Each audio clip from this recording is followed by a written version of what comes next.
Hello प्यारे बच्चों। आज हम क्वेश्चन आंसर हल करेंगे पार्ट 3 तंतुश्रे वस्त्र तक के। तो सबसे पहले अति लघुत्तरीय प्रश्न। प्रश्न क्रमांक 1 है, प्राकृतिक तंतु किसे कहते हैं, उसके स्रोत कौन कौन से हैं। तो इसका उत्तर होगा, कुछ वस्त्रों जैसे सूती जूट, रेशमी तथा ऊनी के तंतु पादपों तथा जंतुओं से प्राप्त होते हैं। इन्हें प्राकृतिक तंतु कहते हैं। रुई तथा जूट, जिसे पटसन भी कहते हैं, पादपों से प्राप्त तंतु के उदाहरण है तथा ऊन और रेशम जंतुओं से प्राप्त तंतुओं के उदाहरण है। अगला प्रश्न है, कपास ओढ़ना प्रक्रिया को समझाइए।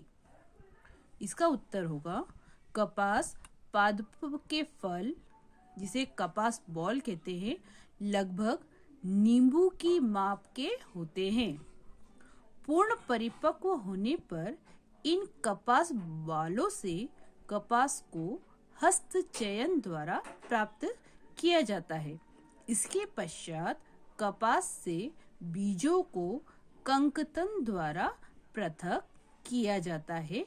इस प्रक्रिया को कपास ओढ़ना कहते हैं।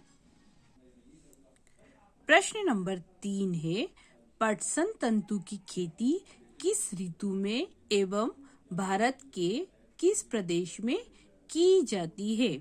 तो इसका उत्तर है, भारत में पटसन की खेती वर्षा ऋतु में की जाती है। भारत में पटसन को प्रमुख रूप से पश्चिम बंगाल, बिहार तथा असम में उगाया जाता है। अब अगला प्रश्न क्रमांक 4 है, कताई का कार्य किस प्रकार किया जाता है। तो इसका उत्तर होगा, एक हाथ में कुछ रुई पकड़िए, दूसरे हाथ के अंगूठे तथा तर्जनी के बीच कुछ रुई की चुटकी भरिए और इसे धीरे धीरे खींचिए और रेशों को ऐंठिए। रेशों से इस प्रकार तागा बनाने की प्रक्रिया को कताई कहते हैं। आगे है, बड़े पैमाने पर तागों की कताई का कार्य मशीनों द्वारा किया जाता है। प्रश्न क्रमांक 5, संश्लिष्ट तंतु किन पदार्थों से मिलकर बनते हैं। संश्लिष्ट तंतुओं के उदाहरण दीजिए। उत्तर होगा, ऐसे रासायनिक पदार्थ जिनका स्रोत पादप अथवा जंतु नहीं है से तंतुओं का निर्माण किया जाता है, तो इसे संश्लिष्ट तंतु कहते हैं। पॉलिएस्टर, नायलॉन और एक्रिलिक संश्लिष्ट तंतुओं के उदाहरण है। अब लघुत्तरीय प्रश्न। प्रश्न क्रमांक 6, कपास पादप तथा पटसन पादप में दो अंतर बताइए। तो उत्तर होगा, कपास पादप, ये पादप वहां उगते हैं जहां की मृदा काली तथा जलवायु उष्ण होती है। कपास को पादप के फल से प्राप्त किया जाता है, जबकि पटसन की खेती वर्षा ऋतु में की जाती है एवं इसे पौधों के तनों से प्राप्त किया जाता है। अब प्रश्न क्रमांक 7, निम्न में से प्राकृतिक और संश्लिष्ट तंतु छांटकर लिखिए। पॉलिएस्टर, ऊन, नायलॉन, रेशम, कपास, एक्रिलिक। तो हमारा उत्तर होगा, प्राकृतिक तंतु डैश करके लिखेंगे, ऊन, रेशम, कपास। अब संश्लिष्ट तंतु करके डैश करके लिखेंगे, पॉलिएस्टर, नायलॉन, एक्रिलिक।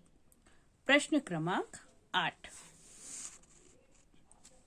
कताई के लिए कौन कौन सी सरल युक्तियों का प्रयोग किया जाता है। उत्तर होगा, कताई के लिए एक सरल युक्ति हस्त तकुआ का उपयोग किया जाता है, जिसे तकली कहते हैं। एक अन्य युक्ति चरखा भी है। चरखे का उपयोग स्वतंत्रता आंदोलन में लोगों ने अपने हाथ कते तागों से बुने वस्त्रों को पहनने में किया था। अब दीर्घ उत्तरी प्रश्न। तागे से वस्त्र बनाने की कौन कौन सी विधियां हैं, वर्णन कीजिए। हमारा उत्तर होगा तागे से वस्त्र बनाने की कई विधियां हैं, जैसे बुनाई तथा बंधाई।